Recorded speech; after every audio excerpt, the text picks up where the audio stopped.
Hey, what's up everybody? Prospector here with Watcher Realms. Guys, it is finally happening again. We're getting Lust and Arrogance banners back in the game on the global servers, and the question really is, why? Anyways, without further ado, let's dig in.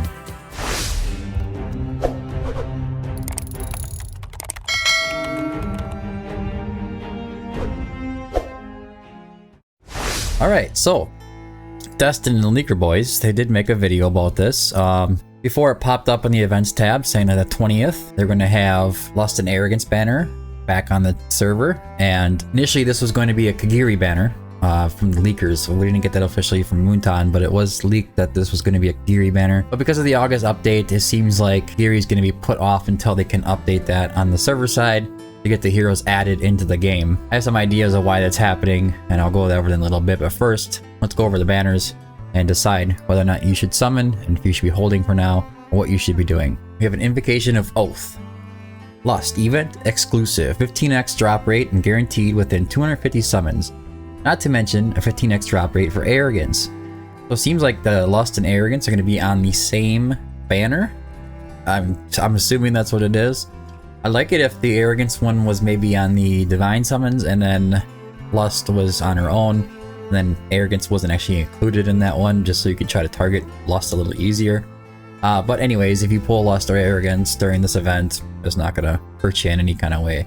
But you definitely would prefer to get yourself Lust, because Lust can only be pulled during these events, because she is an exclusive, she's not in the normal hero pool. The other news is it seems like they're going to be running the same kind of Lust Arrogance events. It just kind of seems that way, and it's not for sure, it's just Searing Obsession. But you will be able to pick up her exclusive artifact, which increases crit damage by 30% when triggering Sinful Lash. It will be triggered 2 consecutive times. Being able to boost this up to maximum level is going to help you out a ton. It's definitely worth going for. Now, we do have some weird shard summonings, and we have the Flame Skill Frenzy still going on during when this starts. We're going to have some more fusion stuff going on at the same time. There's going to be a lot going on during this time range.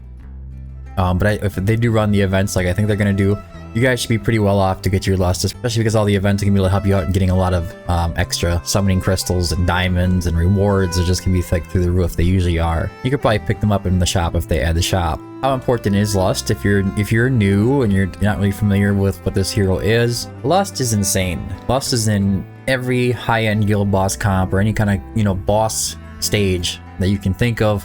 For the most part, almost as important as like a Silas, maybe even more, because she's more along the end game kind of push, where Silas is an overall good hero. But Lust is going to be able to push your numbers through the roof, especially in Guild Boss 1 and Guild Boss 2.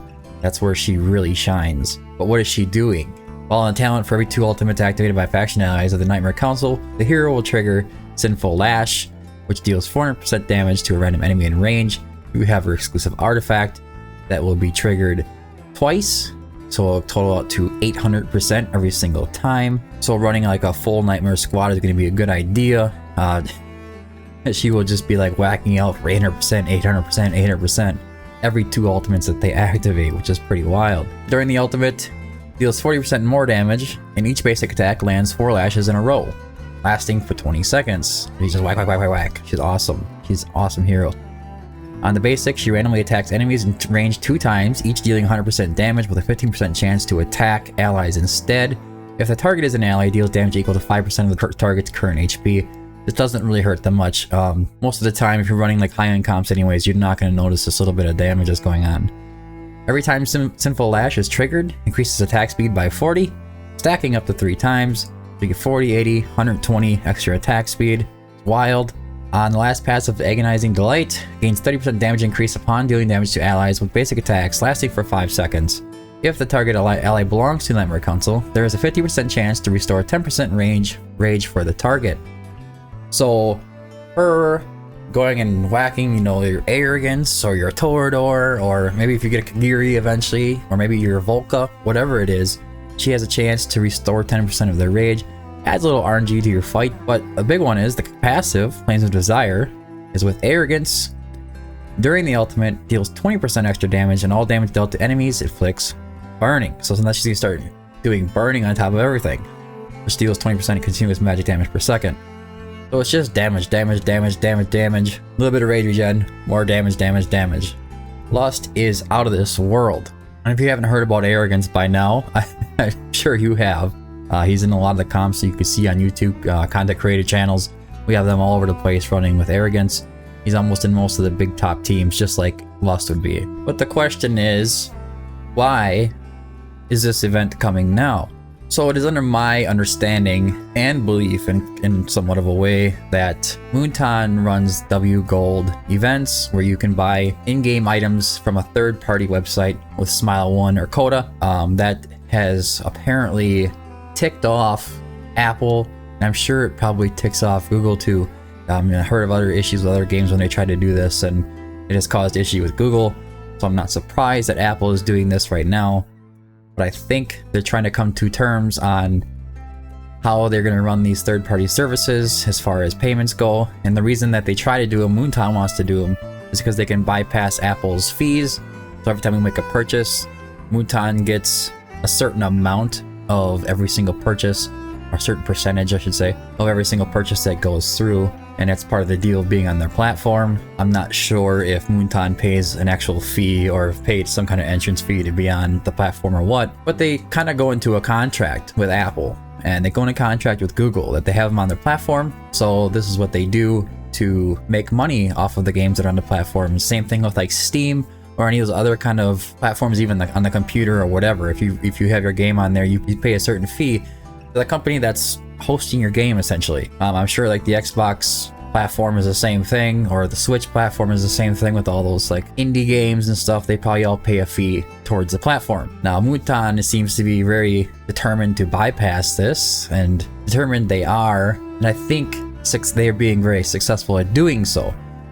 The amount of rewards that you get from going to Smile1 and purchasing something there versus just purchasing it on Google Play or in the App Store on Apple is just so massive that all of us, I think, that spend any money on the game would make sure that we go to Smile1 to do so, just because of the extra rewards that come in. But this still doesn't answer the actual question. The actual answer to the question is the August update is delayed because Apple will not let Moonton update their game on the server side.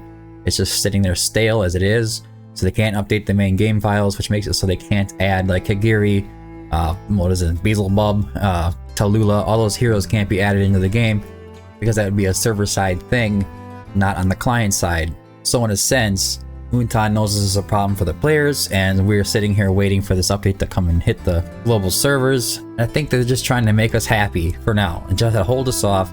Say, hey, chill out, players. You know, we're trying to figure this out. Or take this for now as a reward for kind of waiting. That's my opinion on the matter. I think they're just trying to keep us going and keep the game going when they can. I'm sure they'll figure this all out eventually and add the update, and all the new heroes will come in and they'll continue the banners like they were planning on doing originally. But if you're worried about not having enough summoning crystals to pull yourself a Kigiri, I think you're going to be fine. You're going to get plenty from this event to get you up to the 250 for Lust. So you'll get a guaranteed at least a 0 Lust. However many Lusts you have, you should try to pull an extra one, especially at least the guaranteed one. And then when it comes to Kigiri, I think that we have to wait for the company to resolve the issues, and then later on, it'll still be a few weeks and some banners they have to go through before Kigiri hits it again, and there'll be plenty of time between this exclusive banner and the next anyways, so there's a good chance that you'll have a good enough amount of summoning crystals saved up for the Kigiri banner. That being said, if I were to try to A5 only one of these heroes, which would be Lust or Kigiri, it would be Lust. I would definitely try to A5 Lust. And I'll go over a little bit of why. All I had to do is go into the Titanic Ruins, look at the world rankings, and show you some of the results up here. This is why. Lust at 815 million damage, and by the way, I think that 299 is the max you can get before it resets or some issue happens. And then we have Arrogance here at 750. Check out the next one. Here's Lust at 457 with Arrogance at 570, but Braidus is up at 718. Depends on how you run the fight. She's a little lower here. That's okay. But she is a massive damage dealer. Their Arrogance coming in at 400. Lust coming in at 250. Praetus coming in at 650. I do know, like I said before, by my math, Kigiri can do right around, if at A5 and played right and the main focal point of the fight, I'm certain he can do 750 plus million damage on Guild Boss 2, but so can Lust. Obviously, she's sitting here at 814 million. No, she's not going to hit those numbers at A0. Not gonna hit those numbers at A1. This is a maxed out Lust. This is something that's really crazy. I would say, like, if you're like A0 to A3, you could probably push somewhere between like 250 to 400. And then you need to max out her artifact for those kind of numbers and have really top tier gear to make it happen as well. Now we can go ahead and look at Guild Boss 1 fights here. And here's one at 260 million from a Lust and 285 from an Arrogance. We have 215, 181. Seems to be more average, like 150 to 200. I don't think Lust is in there. This guy could really use himself a Lust, huh? Let's see. Here's another one with Lust. We get 244 million with Arrogance at 209. It really depends if you really put Lust or whoever at the main focal point of your damage and how you're gonna run them. But it's A5 Lusts, A5, A5. Mine is A1. She runs right around 150 to million, somewhere in that range, 130, 150. I will definitely be pulling for. But that just kind of shows, you know, quickly just how overpowering she is for your accounts. You will play her everywhere that you can put down a fighter that needs to do single target damage, especially if you're running a Nightmare Squad. One of the top tier units in the game. As Destin always says, and I agree with him completely, I think that Arrogance is probably number 2. But Lust is up there.